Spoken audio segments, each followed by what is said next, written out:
அனைவருக்கும் வணக்கம். இந்த வீடியோல நம்ம பார்க்க போற டாபிக்ஸ் என்ன அப்படின்னு பாத்தீங்கன்னா, மாணவர்களுக்கான தனித்துவ அடையாள அட்டை எண், அதாவது ஏபிசி ஐடி அல்லது அபார் ஐடி எவ்வாறு உருவாக்குவது, அதன் பயன்கள் என்ன போன்ற விவரங்களை தெளிவாக இந்த வீடியோல நம்ம பார்க்கலாம். இந்த வீடியோவை முழுசா பாருங்க. இந்த வீடியோவை நிறைய பேருக்கு ஷேர் பண்ணுங்க. மனித சேவை சேனலை சப்ஸ்கிரைப் பண்ணாதவங்க சப்ஸ்கிரைப் பண்ணி பெல் ஐகானையும் பிரஸ் பண்ணுங்க.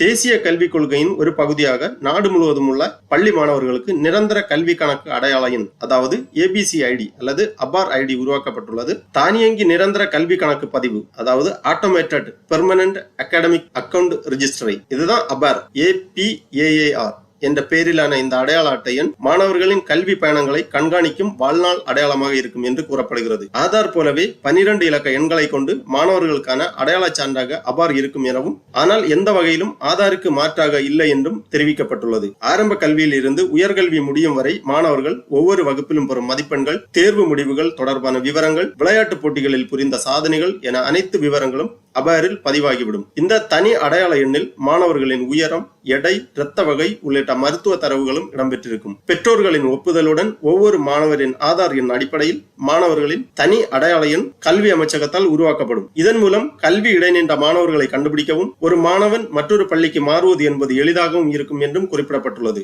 மேலும் போலி மதிப்பெண் சான்றிதழ்களை தடுக்க முடியும் எனவும் மத்திய கல்வி அமைச்சகம் தெரிவித்துள்ளது. அபார் அடையாள அட்டை அகாடமிக் பேங்க் ஆஃப் கிரெடிட் மூலம் பதிவு செய்யப்படுகிறது. மாணவர்களின் இந்த தனித்துவ அடையாள அட்டை எண்ணை உருவாக்குவதற்காக, அதாவது அகாடமிக் பேங்க் ஆஃப் கிரெடிட் அல்லது அபார் எண்ணை உருவாக்குவதற்காக டிஜிலாக்கர் கணக்கு வைத்திருக்க வேண்டும். டிஜிலாக்கர் கணக்கு வைத்திருப்பவர்கள் மட்டும்தான் எளிய முறையில் ஏபிசி ஐடி உருவாக்க முடியும். டிஜிலாக்கரில் கணக்கு எவ்வாறு துவங்குவது என்பதை பற்றி ஏற்கனவே மனித சேவை சேனலில் ஒரு வீடியோ பதிவிடப்பட்டுள்ளது. அந்த வீடியோவோட லிங்கை நான் இந்த வீடியோவோட டிஸ்கிரிப்ஷன்ல கொடுக்கிறேன். பார்க்காதவங்க எவ்வாறு கணக்கு துவங்குவது என்பதை பற்றி அந்த வீடியோவை பார்த்து புரிந்து கொள்ளலாம். டிஜிலாக்கர் கணக்கு வைத்துள்ளவர்கள் டிஜிலாக்கர் இணையதளத்தில் சென்று எவ்வாறு தங்களது ஏபிசி ஐடி, அதாவது அகாடமிக் பேங்க் ஆஃப் கிரெடிட் அல்லது அபார் ஆட்டோமேட்டட் பெர்மனன்ட் அகாடமிக் அக்கவுண்ட் ரிஜிஸ்டரி என்ற எண்ணை எவ்வாறு கிரியேட் செய்வது என்பதை பற்றி தொடர்ந்து நீங்கள் பார்க்கலாம்.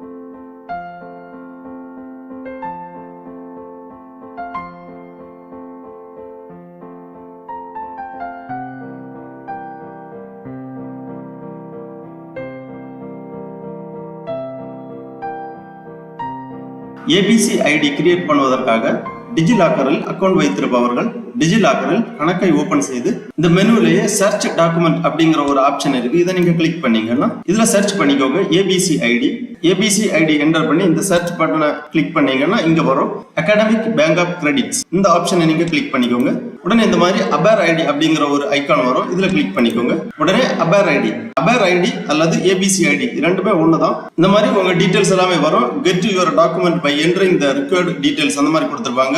Name, date of birth, gender, உங்களது மொபைல் நம்பர் எல்லாமே ஆல்ரெடி வந்துடும். ஏன்னா நீங்க ஆல்ரெடி டிஜிலாக்கர் அக்கௌண்ட்ல கணக்கு ஓபன் செய்து வைத்திருப்பதால் அந்த டீடைல்ஸ் எல்லாமே இங்க வந்துடும். அடுத்து உங்க ஐடென்டிட்டி வேல்யூ என்டர் பண்ணணும். அதாவது உங்க ஐடென்டிட்டி டைப் கீழே கொடுத்திருக்காங்க.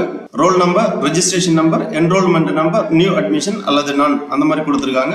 அதாவது உங்களது ரோல் நம்பர் அல்லது ரெஜிஸ்ட்ரேஷன் நம்பர் அந்த மாதிரி ஏதாவது ஐடென்டிட்டி வேல்யூ இங்க என்டர் பண்ணிக்கோங்க. அப்புறம் ஐடென்டிட்டி டைப் செலக்ட் பண்ணிக்கோங்க.